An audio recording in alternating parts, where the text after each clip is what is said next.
Good morning, CLC. I sincerely hope that you're having a good week and that you are managing this COVID-19 crisis very well. I want to take a moment and just encourage you today. We live in a new reality of social distancing. People are afraid to interact with one another for fear of contracting COVID-19. Can I just remind you that while it's very serious, this is not a 100% fatal disease. In our effort to stem the tide of this germ, many have gone beyond social distancing to social isolation. And my concern is that this will create a void in our lives that will be counterproductive to our social and emotional health. Now, I want you to hear me out here. You have to listen to the very end to get what I'm trying to say. Instead of social distancing and social isolation, we've actually been created for social interaction. We've been created to be together. In Genesis, men and women were created to be together with each other and to be together with God. And when sin came, it actually broke that close relationship with each other and with God. Sin actually makes us selfish, and selfishness always creates a division with others. Beyond that, our sin separated us from a holy and a sinless God. Much of the Old Testament is man's struggle to get back into right relationship with God and with each other. It wasn't provided until Jesus came and provided a permanent and complete way back to God that mankind could actually realize again the personal and the communal way that God has designed us to be.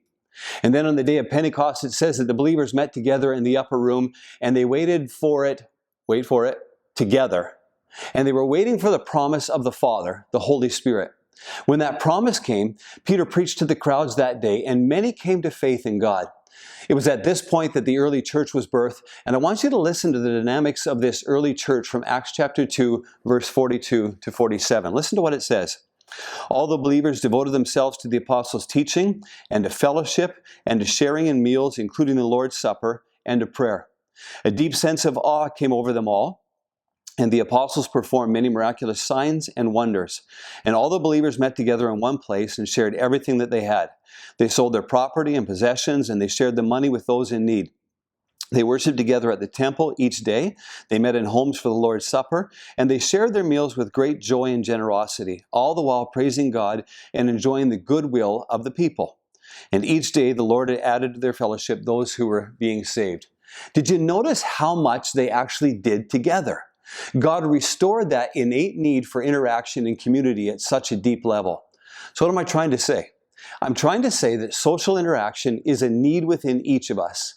In these times when we're encouraged to distance ourselves, I want you to do two things. First of all, I want you to obey the laws and the recommendations of our government. We're doing that as a church, and we also hope that you are as well. Practice social distancing where necessary. Do your part to stop the spread of this virus by not congregating in large crowds and by staying home if you're sick. But secondly, though, I want you to think of creative ways to get together. With social media platforms providing this perfect opportunity to get together, you can have dialogue with practically anyone you wish using FaceTime and Duo, Facebook Messenger, and WhatsApp, etc. What about getting outside and going for a walk around Durham Forest or by the lakeshore? Now, I know that freaks some of you out, but you should try it. Honestly, you might actually just like it. Maybe you could help out an elderly neighbor by picking up their medication or groceries for them. There is so much that we can do to still socially interact, all the while adhering to the guidelines. You know, it's all about balance. It's all about feeding the God-given need within each of us for interaction. We just need to do it on a smaller scale. Spiritually, this time is also a perfect time to reconnect with God. You know, a lot of our excuses for not doing so, like doing our devotions or praying, is that we simply don't have enough time. Well, guess what? Now you have the time. Use this as an opportunity to fall in love with God all over again. Cast your cares on Him. Let Him be your peace and let Him fill you again with His presence. We'd also like to help our church stay even better connected, and so if you're interested in assisting us with that by making some phone calls or checking in on people, would you please email the church office and let us know? We'll set you up with a list of people to connect with, and you can help us all stay socially interconnected. All right, a couple of other things, more practical things that I want to share with you. First of all, I want to let you know that I'm going to continue to provide you with sermons on Sunday mornings via our website at www.christianlifecenter.ca. And I'll also do a midweek update like this and a devotional like this. I want you to be spiritually fed and encouraged. As well, I want you to know that our worship team will be pre-recording some songs and we'll make them available to you next Sunday and certainly following Sundays as needed. Obviously, all of our programs are canceled until further notice, with the exception of our food bank, which is going to continue to operate because, frankly, people need to eat. Our annual business meeting has been canceled until further notice. However, you can go to our website and you can access the annual business report from there. We will get back to you with a new date for that meeting. We are looking at some ways to get you regular devotionals via video. They can be used during family devotions and at any time that you want some spiritual guidance, so we'll get back to you with that. Also, if you desire, we have set up ways for you to continue to give. You can go to our website and click on the Donate tab, or you can text GIVE to 905-686-1411, and you can follow the instructions to give on a one-time basis or automatically. We do want you to know that the building has been cleaned and it's been sanitized, so when we do get back together, hopefully soon, you will be safe.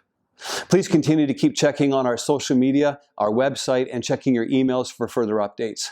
I want you to know that we love you and that we miss being together with you. If you have any prayer requests, please email them to the church office and we'd be glad to be praying for you. No matter what you may feel or think, God is still in control of this. He is still at work in us and through us. And these days are actually great opportunities for us to let the light of Jesus shine through us to a world that is desperately in need of hope. So be encouraged and be safe.